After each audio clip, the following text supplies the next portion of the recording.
Hi everyone, welcome to my channel stock market unlimited. तो देख लेते हैं किस तरीके का डेटा आया हुआ है 16 जून के लिए सारे प्लेयर्स का, जो निफ्टी की एक्सपायरी है।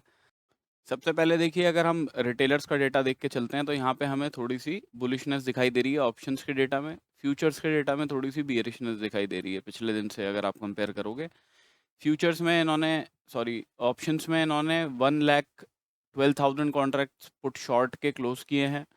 पुट बाइंग के उससे कम कॉन्ट्रैक्ट्स क्लोज किए हैं, 68,000 कॉन्ट्रैक्ट्स। कॉल शॉर्ट के 8,07,000 कॉन्ट्रैक्ट्स बनाए हैं। कॉल बाइंग इन्होंने ज़्यादा करी है, ठीक है, 9,71,000 कॉन्ट्रैक्ट्स। तो थोड़े से बुलिश होके जा रहे हैं ऑप्शंस में, कॉल बाइंग करके जा रहे हैं। एक्सपेक्टेशन इनकी क्या है कि मार्केट फर्दर ऊपर की साइड में जा सकता है। डीआईआईज ने आज इक्विटी में 2,875 करोड़ की बाइंग करी है।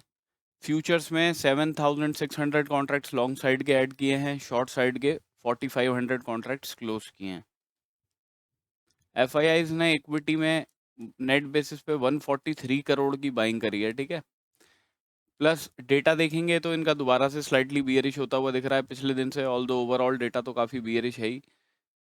किया क्या है, 51,000 कॉन्ट्रैक्ट्स पुट शॉर्ट के क्लोज किए हैं। पुट बाइंग के उससे कम 48,000 कॉन्ट्रैक्ट्स क्लोज किए हैं। बियरिश डेटा इसलिए दिखाई दे रहा है, 92,000 कॉन्ट्रैक्ट्स कॉल शॉर्ट के बनाए हैं, उसके अगेंस्ट में कॉल बाइंग करी है सिर्फ 48,000 कॉन्ट्रैक्ट्स की। तो ओवरऑल आज इन्होंने कॉल राइटिंग करी है मार्केट में, ठीक है। तो ये एक्सपेक्ट क्या कर रहे हैं कि आज की जो रेंज है वो मार्केट में टूटनी नहीं चाहिए, या हल्का बहुत उस रेंज से ऊपर चला भी जाए बट वापस उसी रेंज में वापस आ जाएगा मार्केट। स्लाइटली आप मान सकते हो साइडवेज टू बियरिश होके जा रहे हैं लोग। इसके बाद अगर हम प्रोप्राइटरी डेस्क का डेटा देखते हैं तो इन लोगों का डेटा भी बियरिश हुआ है पिछले दिन से।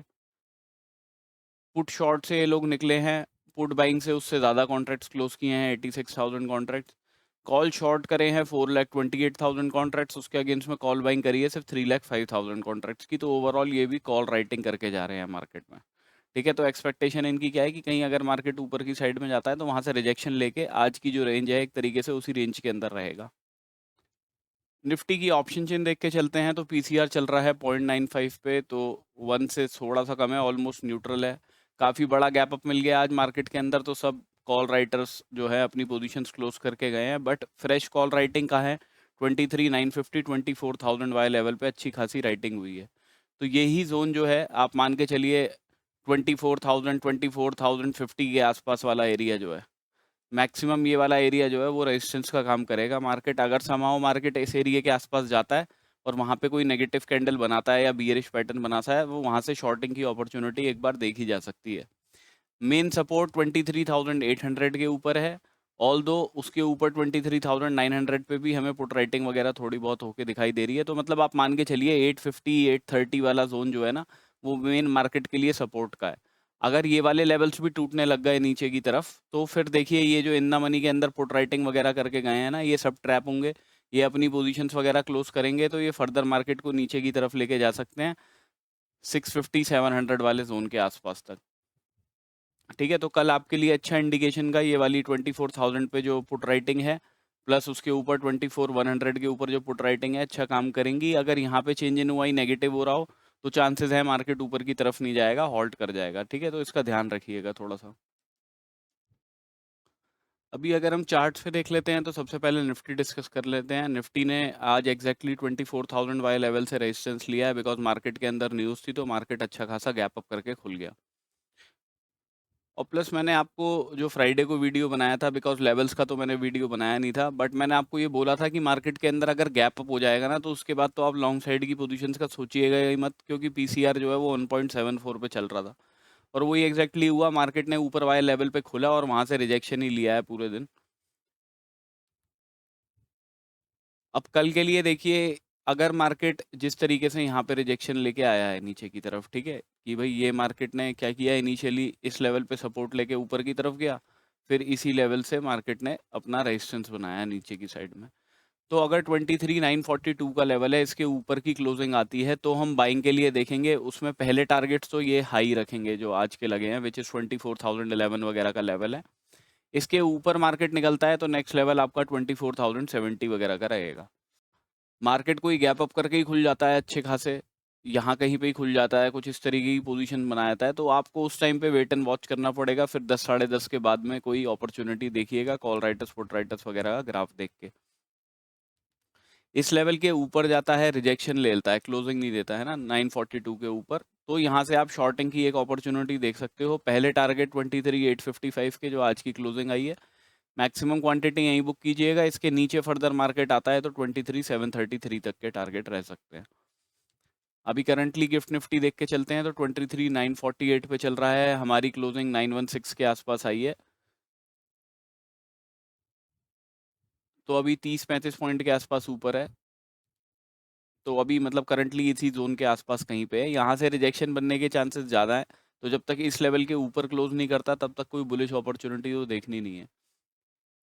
मार्केट गैप डाउन ही खुल जाता है सपोज कीजिए और सीधा ही कोई इस तरीके की बड़ी कैंडल बना देगा ना, रेड कैंडल नीचे की साइड में, तो फिर देखिए वो या तो डिक्लाइन डिके में चला जाएगा, अदरवाइज वो यहाँ से थोड़ा रिकवर करके फिर साइडवेज वगैरह होने की कोशिश करेगा।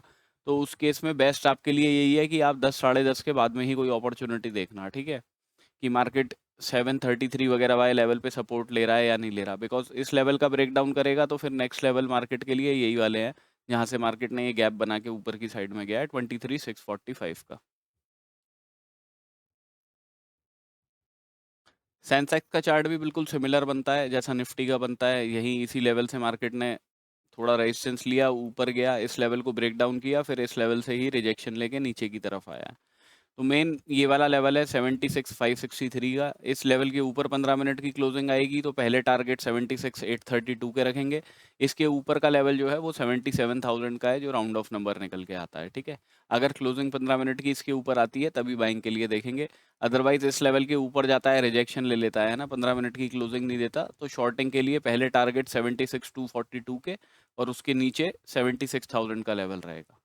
कोई ज़्यादा बियरिशनेस रहती है, मार्केट गैप डाउन करके खुलता है और 15 मिनट की कैंडल ही नीचे की तरफ की बना देता है ना, कुछ इस तरीके की, तो नीचे सपोर्ट जो है फिर वो इस वाले गैप के आसपास ही है, यहाँ पे 75,600 के आसपास में। बट ऐसे वाले केस में अगर इनिशियली गैप डाउन खुल के ही रेड कैंडल बना रहा है तो फिर आपको वेट एंड वॉच करना है, 10 साढ़े 10 के बाद में कोई अपॉर्चुनिटी देखना मार्केट में।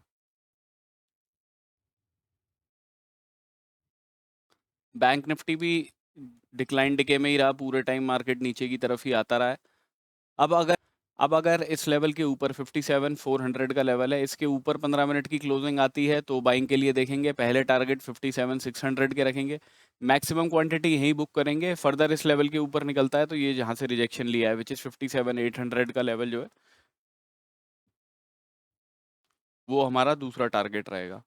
इस लेवल के ऊपर जाता है, क्लोजिंग नहीं देता, विक बना के नीचे ही आ जाता है। शॉर्टिंग के लिए देखेंगे, पहले टारगेट 57,162 के, इसके नीचे का लेवल जो है वो 57,000 का है, राउंड ऑफ नंबर आ जाता है।